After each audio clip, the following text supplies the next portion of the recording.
Good morning once again, everyone, and wish you a very happy Dhanteras. Very auspicious day for us to be talking about revenue because Dhanteras is all about money. So I guess absolutely appropriate for us to be spending a little time um, on looking at this whole aspect of how do you maximize revenue through a very, very structured approach. And I think it's in a way a pleasure. I know all of you will have a whole lot of personal engagements, commitments. So thank you so much for joining in today, and I hope you enjoy the session today. As is usual, I will not spend too much time talking. I would rather have a dialogue with you. Very clearly, we are in, all of you are in listen only mode. What you would need to do is to post your questions, and I can commit to you that I will take up each one of your questions before we wrap up the session, and I think I will have adequate time to do so. With that, let me get going and welcome you to this session on sales planning fundamentally. And I think it's very appropriate that we look at what Confucius says: a man who does not plan long ahead will find trouble at his door. Through the course of interaction that we've had over the last several weeks, couple of months now, we've always talked about it, whether it was execution, whether it was any other perspective in terms of segmentation, or whether it was in terms of leadership, that one of our biggest challenges that we live in very interesting times. And I think market forces are becoming more and more competitive. Business environments are becoming challenging. If I recollect, I share with you a very interesting definition of the world today from a business perspective, which emerges out of the defense forces, which is really that you are operating in a VUCA world. And a VUCA world very simply stands for volatility, uncertainty, complexity, and ambiguity. That's a world we are faced with. On the other hand, we are, as leaders, each one of you, looking at delivering to our organizations, our stakeholders of various forms, various shape, the best results that we can deliver. And I had shared with you in one of our earlier sessions that it's not about results in one quarter, 1 year, but it's about sustained superior performance. And I'd also shared with you what could be a framework to drive sustained superior performance. At Strategy Results, we firmly believe that our objective is really to help organizations deliver results. My entire career, I've always looked at the fact that intentions great, strategy great, all of those are awesome things to have. But at the end of the day, you've got to deliver results, and that's what matters, and that's what every company, all of you, would be looking at. Just a few simple stats on some of the change that we've been able to bring with customers that we work with. And I think it stands testament to the fact that, today it's again all about people. How do you get them to drive differently? But also you start changing their habits. I think spent over almost now 3 decades in the industry. I think one thing is very, very critical for all of us to understand, that you cannot be running business the way you used to run it 5 years back, the way you used to run it 10 years back. If I were to go back to my early career, the way I used to operate and the way the business needs to be operated today are radically different. The times are different. We're living in a connected economy. The world has shrunk. It's become a much smaller place. But more interestingly, coming into the topic that we are here for, if you were to look at this whole issue about planning, right, and I think it's a bit of a bugbear, where the usual things, especially as far as sales planning goes, is that salespeople fundamentally find planning to be very complicated, and you push them harder. They say, "Hey, listen, we get you the results any which ways." The other aspect that comes up is, what do you want me to do, right? And of course, we are all pressured for time. We are living in a period where we live working 7/24 pretty much, and there are conflicting demands on our time. But interestingly, just one simple statistic should open your mind to the fact that you need to look at things very differently. That end of the day, selling is about going to a buyer and getting him to buy from you. Recent research about 2 years back actually found that an average buyer is 60% into his buying process before he actually connects with any vendor, supplier or anything of that kind. And that to me is a story in itself. Gone are the days when you would go and educate the buyer in terms of what are the basics and, what could you do differently and how. Today's buyers are very, very evolved. They have a lot more resources available to them, a lot more information available to them, and they're very well researched before you even get to them. It also means that, the FaceTime or the connect that you have with the customer had better pay very well for the time that you get the opportunity to meet the customer. When I started my career very early on, you could go and meet a customer pretty much, just walk in, and hopefully you'd be able to, with not too much waiting, actually be able to meet up. Today, I'm sure all of you realize in your own businesses, it isn't that easy. It's got to be a lot more structured. It's got to be a lot more planned. And I think what we're going to focus today is really one part of this whole equation of the sales processes, which is more to do with the science of selling than the art of selling. My firm belief is that in today's world, the science of selling is very important. We're not going to get into really the selling part of it, but the whole sales environment, there are two perspectives, the art and the science. In today's world, actually, the science of selling is extremely critical. You have limited face time, you have limited opportunities to engage with your customer, and within that environment, you've got to go and create value, value for the customer, which means understanding him at a very different level, understanding his business context very differently, understanding what are the aspirations they're looking at. But those are really a lot of the art part of it. Our focus today is really going to be on the science part of it. And I think it's most appropriate to look at it from a planning prism and forward out in terms of what is it that we can do to actually go ahead and look at predictable business revenues, and also how you could maximize the opportunity.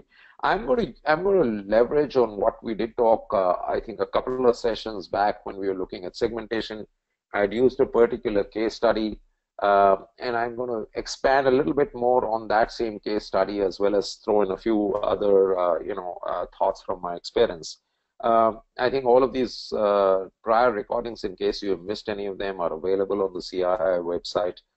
So you could go and have a hear at that, or even recommend it to your friends or associates or colleagues in the work environment.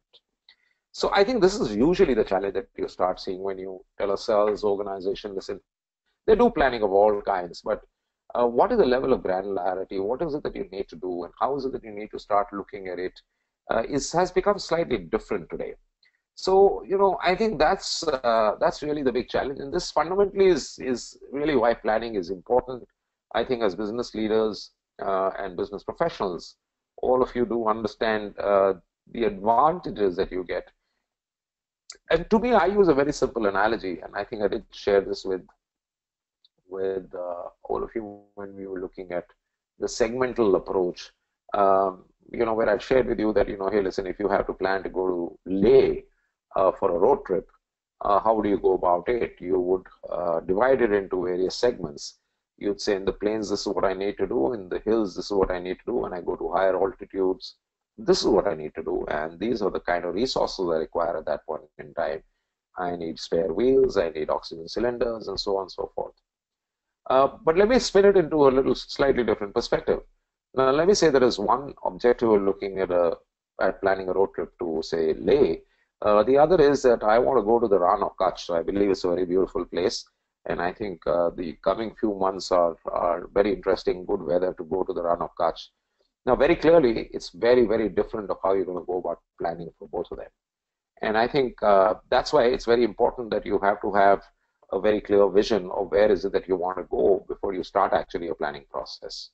So I'm going to share with you a few frameworks, and then actually, as I said earlier, dive uh, into the case that we did touch upon briefly, and look at it how the same planning process starts impacting that. This is actually work we have done for a client of ours, and I hope you find it useful in terms of when you're able to relate to it in terms of your business environment.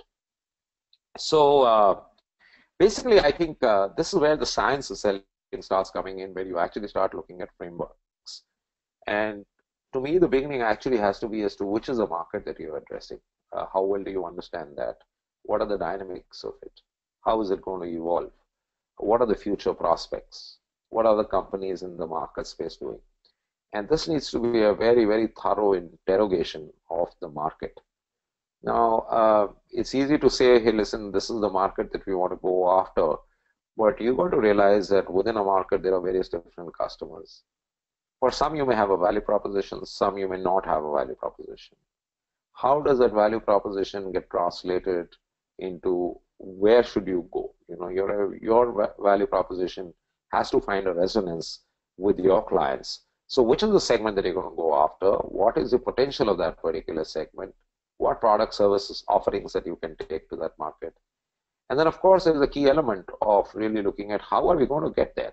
You know, I think a lot of sales plans fall apart when it starts coming to the whole structuring of the sales process or the structuring of the go-to-market opportunities. Structures often are the root cause of a lot of failures that you may see in your results. A simple analogy that I can give you is that you take somebody who's going to look at franchise operation as well as and then the other opportunity in your business you may have is new account acquisition. You can't have the same people doing it, you know. So you got to structure yourself well. You got to have very, very clear engagement frameworks that you define. A lot of businesses today have intermediaries, channel partner, distribution, integrators of various shapes, form, hues. How would you create a go-to-market plan around those? And then, of course, there is a lot about the leveraging the potential of the market, which is about profiling, management, and really looking at how is it that you're going to plan your engagement with a client and maximize your revenue potential out of that account. For today's purpose, we're going to spend a lot more time actually on the initial part of it, really not so much on the geo coverage and the resourcing part of it. My focus is fundamentally going to be really more around the market data and the planning around the market data and how that can give you a very, very different view of what you should be doing. So with that said, let's dive in. I think fairly simple, starts from a very, very clear idea of what is a market that you're looking at. Markets are not single homogeneous blocks. They are differentiated in various forms. And I think there is an opportunity for every organization to create value in all these different forms. You've got to define where is it that you want to go and look at, and how are you going to understand the customer a lot more deeply, and then devise strategies according to that in terms of how you're going to go and convert that opportunity and bring it into your business. So influencing buying decisions and some of those things are not really that we're going to spend too much time today. We're going to actually spend time on the top layer. Before we go forward, I think this whole paradigm of market needs is a fairly complex one. And I think in the course of my earlier discussions with you, I have highlighted that understanding market needs is not as simple as it seems to be. First it is this whole paradigm between needs and wants.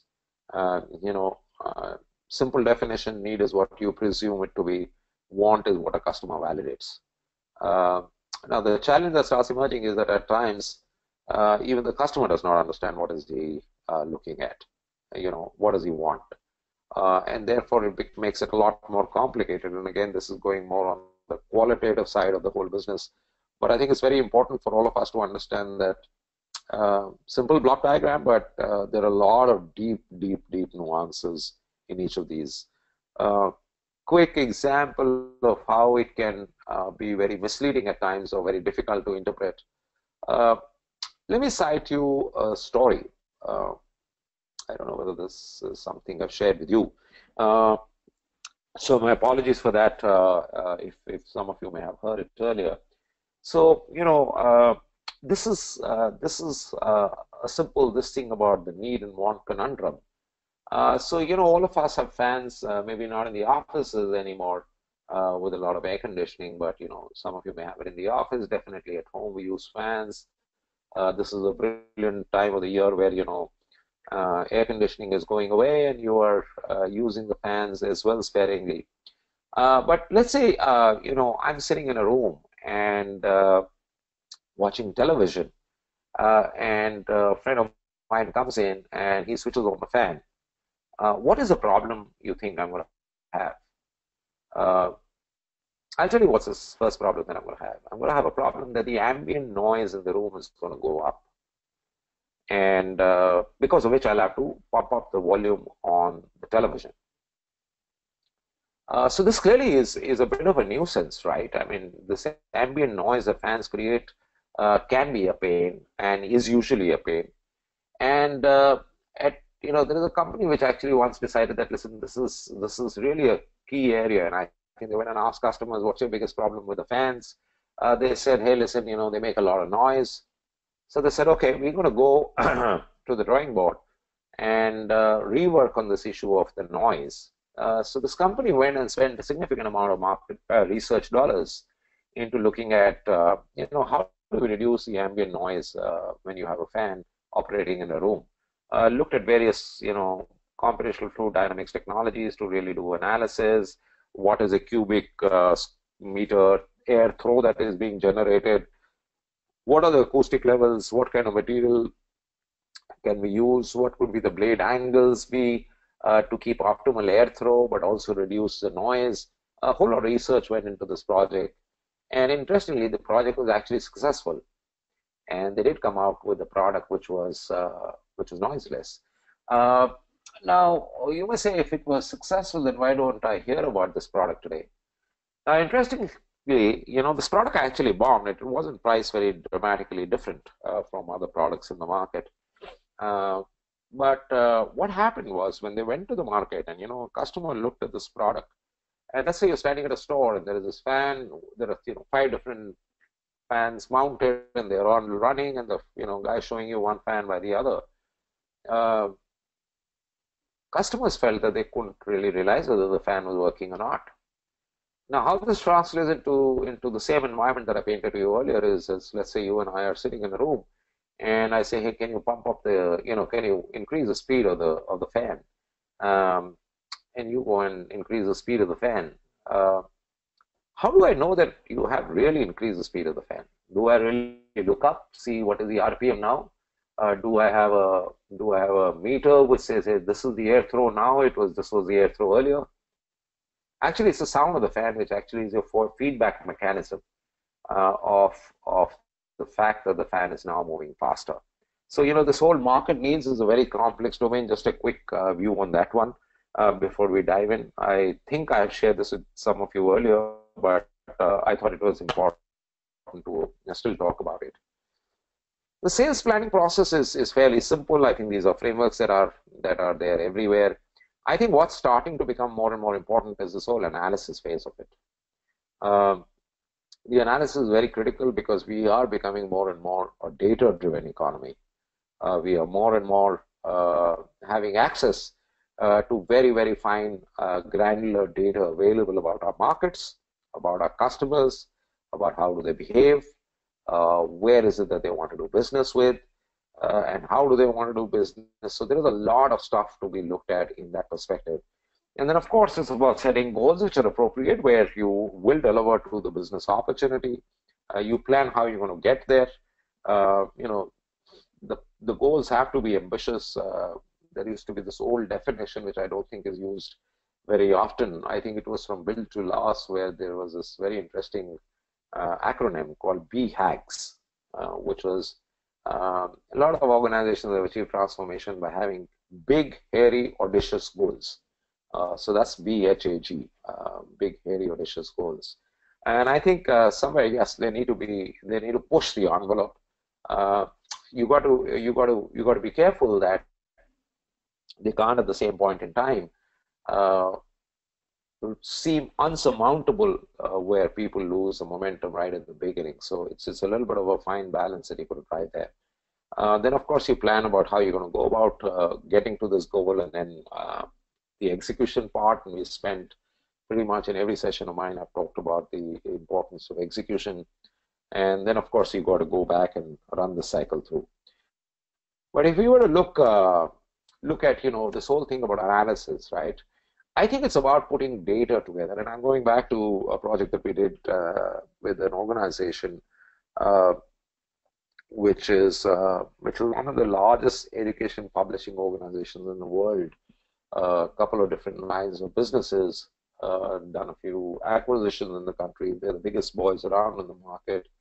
But the problem they had was that they really couldn't actually get a hold of what the market was all about. Um, and of course, today, let me acknowledge that for a lot of industries, there are a lot of data points available in terms of sizing your market. I remember that was the first step we said in our whole maximizing the sales opportunity model. But in a lot of businesses, it's not so easy even today to come across a lot of structured market intelligence. So we started working with them, and we really looked at using their own insight into the market and starting to say, hey, listen, what is it that is happening in your market? Are there revenue opportunities, right? Where are the revenue opportunities? How do you identify those? And basis that, how do you start then going forward and running your businesses? So, data is very, very critical. It has to be complete. Incomplete data can mislead you big time. Uh, Integrity of data is very, very critical. I think, uh, you know, it's the same model which says that garbage in, garbage out. If your data is not very good in terms of what market intelligence you have, then of course, very clearly, the results or the direction or the strategy that you define or the coverage models that you define are also going to be equally challenged. So I think that's something we got to be very, very careful of. And I'm using some of the stuff that we used for this intervention as well. The next step after you looked at your data is really to look at, this data will start telling you this is the market and this is the address market. That's most critical. You got to know where you are and where you aren't. Both are equally important. Uh, it's like saying that, what is strategy? I think to understand strategy is equally important to understand what strategy is not. Likewise, when you're looking at your sales planning process, you got to be very clear which is the markets that I can go and address. Within the addressed markets, which are the ones that I'm not addressing at this point in time. And that's really what helps you drive non-linear growth, which is my entire philosophy, that every business needs to look at how do I grow faster than market. My belief always has been that, you got to grow faster than market because, your target, quota, beta, PAT, everything is fine. But a reducing market share tells you that you are losing relevance in the market. So this is very critical. The data starts throwing you an insight into that. Once you have this data, this is really the most critical part. How do you look for insights into that data? So here is what we did for this particular client of ours, and this is a simple framework we used. We started analyzing the data to look at market, look at the territory, look at what segments in that territory behave, how do they behave. What is the product behavior that is happening? Within the product behavior, are there any specific SKUs? For those who may not be familiar with SKU is nothing but a stock keeping unit or a unique part code. What kind of SKU behavior do you start seeing? What is the behavior of partners? A lot of you may have, as I said earlier, intermediaries as you go to your end customer. What are the different behaviors that you start seeing around all of these? So these are a few slices of the same data that you start to dive into, and that starts revealing a lot of information and a lot of intelligence to you in terms of how you have to go about looking and maximizing your revenue opportunities. So let's take this. This is so. Like I said, this is a very large publishing organization. They have tons of titles. They go to a lot of education institutions. And this is basis data from their own sales team and from their own sales record as to where they had sold and what had they sold, where they had sold, what was the SKU, what was the particular product. It starts showing you very clearly what is your revenue opportunity. To me, every cell in red is a revenue opportunity for you. Because if you have products in those, why do you have products if you're not able to go and sell it to those customers? This view may be a little impaired, but I hope it starts to give you a sense. This is fairly large, spreadsheets, but it was about title penetration and territory penetration, and a heat map generated basis the same. You got institutions where you sold pretty much nothing. And that starts telling you, hey, listen, this is my clear revenue opportunity. So if I were to go back and share with you what I was talking about here, this is what the view you start getting now as to what is happening in my market. Within my market, what are the white spaces that are available, right? So this gives you a very, very clear view. And this is the view from a revenue perspective. And there are various different facets of the same that we can start deriving. So here is another look at it, which is what school, what titles did we penetrate? Now you can very clearly see that there is a whole lot of columns here that you see where there is just no penetration, right? Which means that we are underutilizing or underpenetrating with our product offerings, especially if you are a multi-product company. One of the biggest challenges that you have is that there will be the Pareto's application happening in your business as well. We can always say it's a fait accompli that 20% of my product line gives me 80% business. But ask the product management team, ask the leadership team, is that appropriate? I don't think it is appropriate, and I don't see any reason why it should be applicable. It just requires you to be far more razor focused in terms of what are you going to do as far as each product line of yours is concerned, each SKU category is concerned. But you can see very clearly this simple analysis showed us that which school, what are the titles which are penetrated, and it starts showing up a lot of open spaces. Now this can also act as a great input to go back to a product group and really look at saying, hey, what are the issues that are there which make your product offering not resonate well with the sales organization? Why is it that your SKU is not carried out to the market as much as it should? It could lead you into going back and looking at the product qualities or the product attributes rather, and see what changes you want to make. It could also lead you to a totally different way of looking at the fact that maybe we need a different structure or a different method to go to market for this particular category of SKUs. So a lot of insight starts emerging when you start looking at data in this granular fashion. Not only that, we actually went ahead and looked at it in terms of which territory, what are the penetration that we have done, and which are the penetrations not done.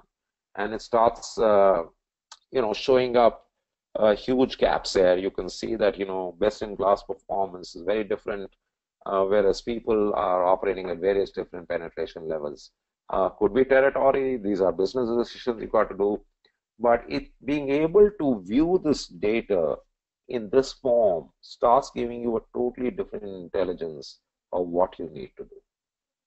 And that to me is the most critical thing as far as the planning process and the data analysis that goes into the planning process part is concerned.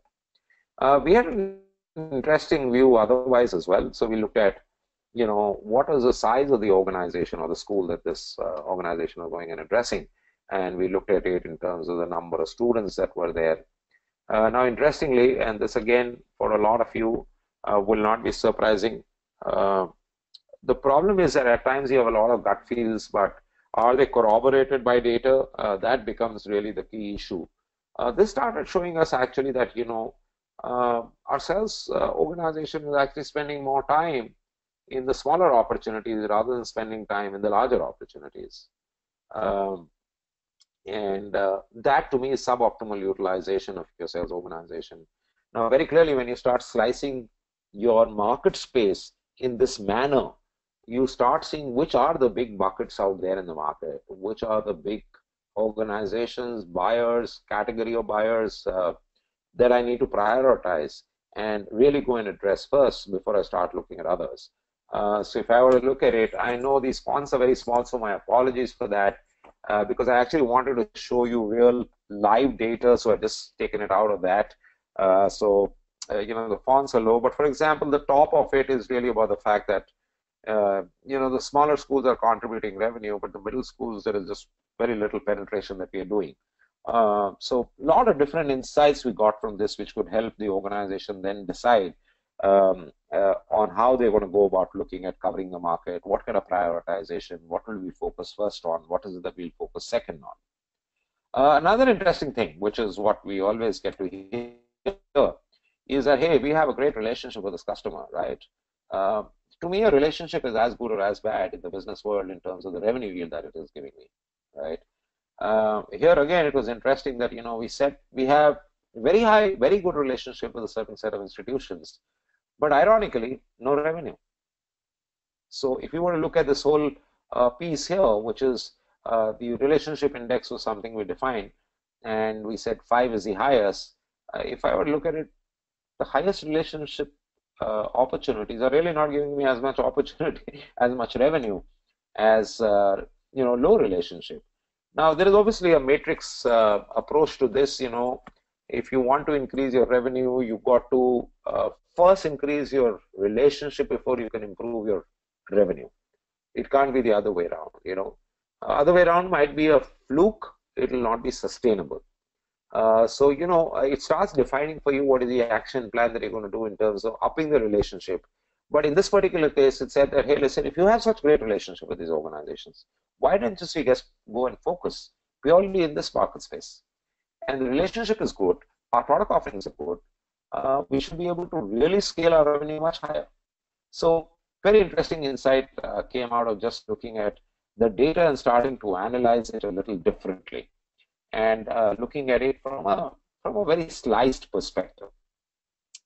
So this is what it was. Now you got to, once you have this insight, and this is just a sample view of what is it that that you can derive out of your data. This, interestingly, was an industry where there is a little bit of what shall I say, a shortcoming in terms of having very structured market analyst data available. If you do have that in your businesses, it becomes far more easy.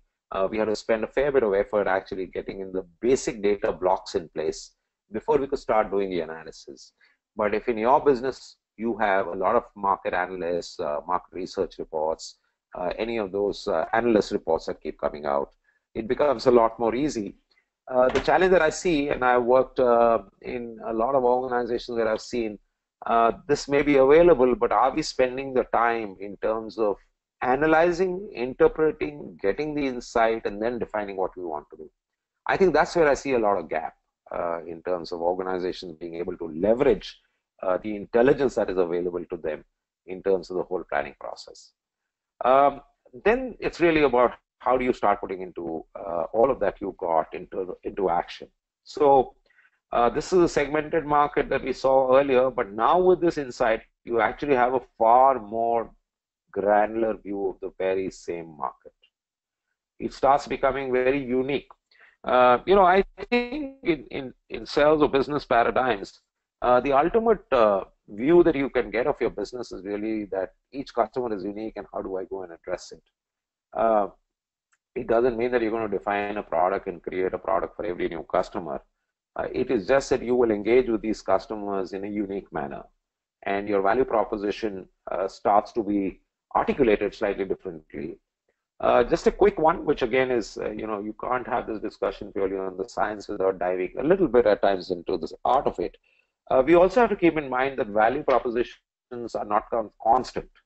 The value proposition, let's say in the projects business, the value proposition for a VP projects has to be different from the value proposition that you go and define for the CFO.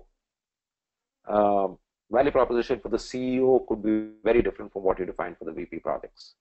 The VP projects value proposition definitions will center around timely delivery of the project, the execution depth that you may have, the skill sets that you bring to the table, past body of work you've done.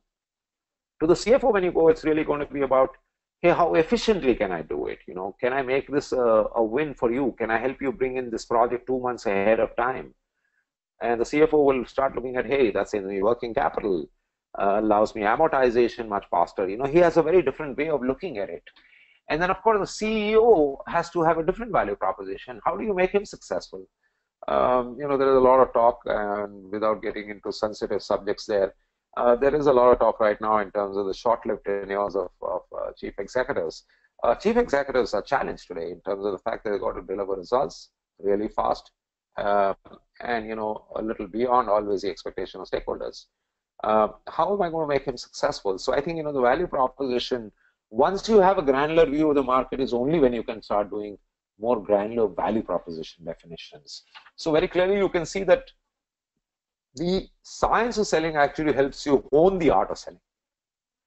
So that's very, very critical. But very clearly it helps you then start to identify what are the gaps, where are my prospects, where are the accounts, which are acquisition accounts, which are repeat accounts, like I was talking about franchise business and new penetration. What are the gaps, how I'm going to go about doing it, how do I grow the pie? I think that's very, very critical. Non-linear growth in business occurs when you start growing the pie. Just going and surely competing against others, yes, it is required to be done, and you will do a lot of it. But I think as market leaders and thought leaders in market, you've got to be very clear that you've got to grow the market. And I think that's very, very critical for all of us. You've got to look at how do you, take this inside and start planning everything. And I'm going to go back and share with you how we looked at the planning part, the scheduling of the action parts of it. So this is one way of it, and we said, hey, listen, there is a retention account and there is a new penetration account, and this is what is. This is what he wants to go and penetrate into this, which are some of their top titles, and then of course you define the sales stages, and I'm going to share the sales stages in a bit. But right now it's really about what stage, what are you going to be doing? Where are you going to be prospecting? But more granularly, you got to look at when do I want to do what. What is the end game that I have in mind, and how am I going to get there? And for that, you got to be very, very specific, which is where I feel somehow that sales professionals and sales organizations haven't matured to realize that I'm not saying this is going to come true on the dates that I put there, but let's put a peg onto the ground and say, hey, this is how you're going to go about doing it. And it just starts directing your actions in a certain manner. And that to me is very, very critical, that we act in. It has to be a very proactive approach to markets today rather than a reactive approach to markets. So this is what it allows you to do. But more importantly, you got to keep track. This is a small tool that we created for them, which tells you when was what done. And I think, it gives you that whole traceability method in terms of, are we doing what we had thought we would do? Because one thing is to think what you want to do, but the other thing is to actually go ahead and do it. And this is really how you start tracking. Again, a very simple methodology to start doing that. Like I said, you got to have clear roadmaps. If you want to go to Rann of Kutch, you got to, or to Leh for that matter, you got to decide when you're going to do what. Now, obviously, the market is not going to respond to your plan alone because the market has its own plans. But at least your actions are coordinated, scheduled, driven in that certain fashion. Then comes the key part, and I think this is again lacking, and it's lick of the air or some thumb rules that we follow, but I think we need to be a lot more scientific in terms of how do we forecast our business. And I'm going to show you again a view from how we did it in this particular project. So we basically said, there are different sales stages. As you're selling at different points in time with the customer, you are at a different stage of selling.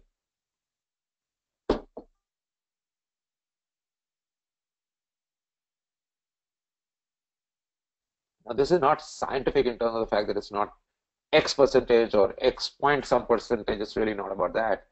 This is really assessing that, if you progress to this level, what is it that you think is the chances that this business will convert? And there are the whole concepts of weighted funnels and weighted pipelines, which start giving you an accurate view of what your business could be. Worked very well for me my entire career. So here is what it looks like. So this is for one part of the business that they had, which was classified as resources. Okay, so that's where the resources part is in case you get confused. Uh, Fundamentally, first step, identify potential opportunities, right? We defined it as a stage. We said, what is the possibility closure at the stage? So if I have 10 customers worth 10 rupees each, which is a total pipeline of 100 at this level, but if all of them are at this stage, then I'll probably close only 5 rupees worth of business. That's all. That's what, probability of closure really starts helping you define.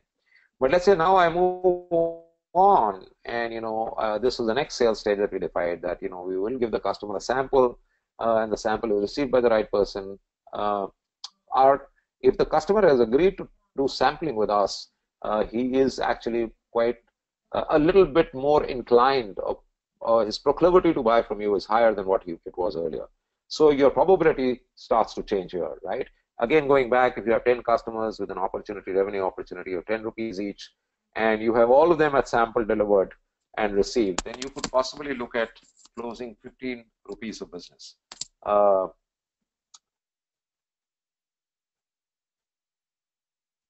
Next step would be actually a presentation, a demo, an engagement with the customer. And if you're able to get to this stage, the probability of your being able to close the business suddenly jumps to 40% now. So the same 100 rupees opportunity that we had, if all of them were sitting in this sales stage, then we close 40 rupees out of this pipeline or this set of customer base that we are addressing. And this is applicable for any form of business. Please don't think this is really B2B or B2C, or it doesn't work in direct. It is only direct engagement to customer. It's equally applicable in aggregated models of intermediaries, channel distribution, system integrator partners. It's as applicable as in a direct model as well. The next stage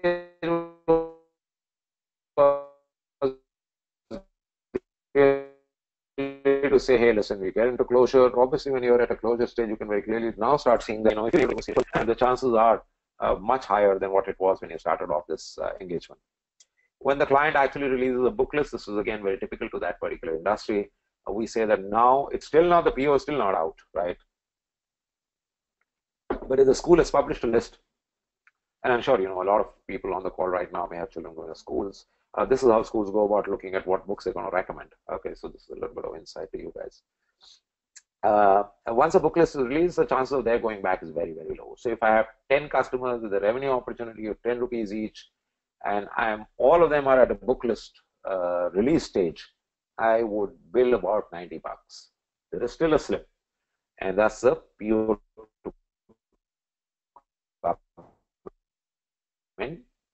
which is the stage where you are now far more certain. Still not 100%, because you still got to go and bill it. And once you build is when you are at 100%. So that's how you got to start looking at your entire action plan, the accounts, the market opportunity that you identify, the granular detail that you had, which allowed you to hone a lot of your art, but you're still at the science level. This model will then start helping you say, hey, listen, what kind of business I can expect.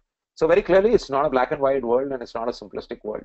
You will have in your business opportunities, organization customers opportunities sitting at various different levels. And you could use this probability of closure and come to a fairly accurate assessment of what is it that I'm going to go and close.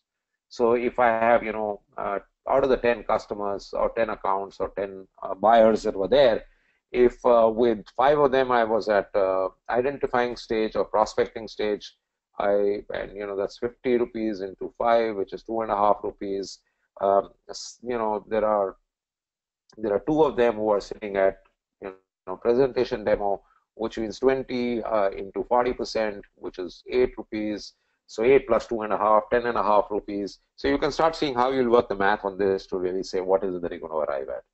This obviously doesn't remain static. For different businesses, it becomes different. And this one I'm going to populate a lot more faster and then just walk you through on that one, because I want to wrap quickly so that we can get into the questions part of it. So very clearly, slightly different stages. You got to understand what it is all about.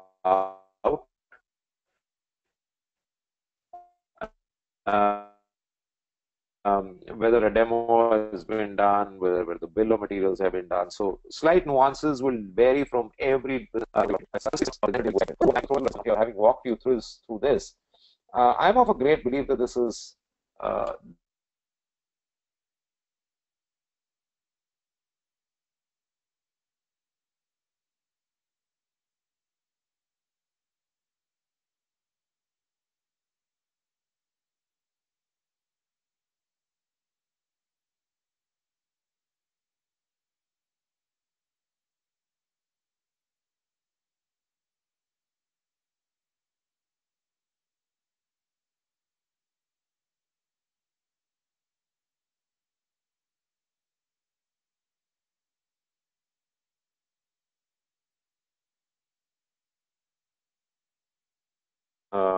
we have done some work. Uh, this is looking at from a customer's viewpoint. Sorry, what is it that we are going to do? So here there is a stage called awareness where we know that the customer has a pain, has a business problem, and you are ABC, so which we can solve. And the customer is aware that we have a solution to a possible problem that he has. Your probability of closing this business opportunity is just 5% at this stage. Then the next stage is where the customer starts really looking at what can we do to help solve that problem? What are the other options that are there? We've gone and engaged with the customer and shared white papers, testimonials, success stories, all those kind of things. We've also done a preliminary investigation that whatever offering we are giving does really meet this problem that they have. Okay, and at this stage, what the customer has started doing is, remember, in a customer organization, there are multiple different buyers. There are influencers, there are buyers, there are coordinators. But here we're using a very simple definition of saying, hey, there is a user buyer and there is an economic buyer. The economic buyer is a guy who actually has to shell the money, which may not be the same, usually is not the same as the actual buyer. So at this stage, user buyer is connected with the economic buyer for budgeting. Now I'm looking at qualifying everything in terms of what is going to happen from a customer's viewpoint. Which stage is he in his procurement process or buying process or decision-making process, rather than my looking at it, hey, listen, I've done a demo, so therefore it should now move to the next sales stage. That's really not the intent here. The next stage is really the customer is now really looking at a very deep interrogation. ROI documents have been done. There is POCs or internal teams have been identified who will run this project. They are looking at should we take a call on this, or what is if that we don't take a call on doing anything at all. And remember, a lot of times customers will, for a customer, it might make sense not to do anything at all as well, and he may just not do it. That's why you don't have, customer has a problem, but you see he's not deciding because he thinks I can live with it. At this stage, customer has a lot of alternatives, and there is still no fixed budget out of it, right?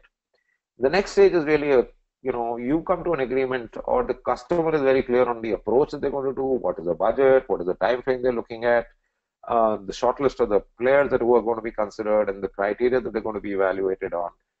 That's where you are. So now you can see till this stage, the possibility of converting this to you is just 40%. And now we're looking at everything coming in from a customer's viewpoint and no other viewpoint. So this is really how it goes, and I'm not going to go more in detail, but it really looks at the whole process from a buyer's perspective rather than a seller's perspective. And I think that's very, very critical for you to look at. So this starts giving you one view of it, and then you'll have a lot of granular views of it, and I'm not going to spend time on it. I would rather get to start listening to your questions on what we talked thus far. So, this is really the views that you'll start getting of business, and this part of the science of selling is very, very critical in terms of maximizing your revenue potential. Like I said, this is the broad framework that we talked about. We just covered a little bit of it today, and over time we will dive a lot deeper with you in terms of looking at it. Gets me to kind of wrap this up because I'm more keen to talk to you. But before we talk, please remember, plans are only good intentions unless they immediately degenerate into hard work. You could have the best plan, but like we talked about pretty much in the first session, we talked about it's of no use unless you can execute well. Execution is where the whole story comes together. So with that, that's really how you could get in touch with me. But I'm quite excited to listen to your questions. So I'm ready to take questions, Mr. Rao. Thank you.